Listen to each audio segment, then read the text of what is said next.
Allora, che dire, sono bravissimi, hanno dimostrato di aver imparato tanto bene il ballo sardo, la compostezza, la bellezza del costume, la serietà in quello che hanno fatto. Bravi anche i maestri, quindi un bel applauso, oltre per questi fantastici ragazzi, anche per i maestri, per Franca e Ivano.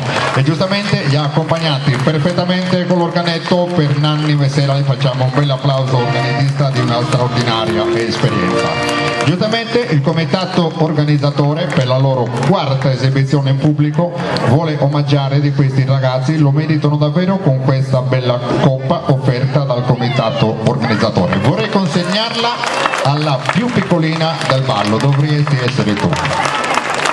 Ciao, come ti chiami?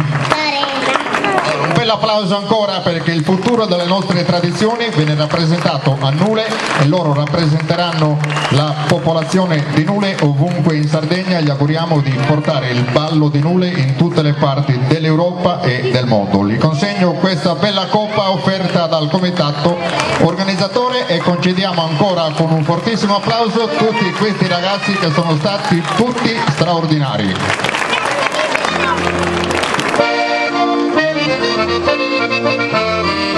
Thank you.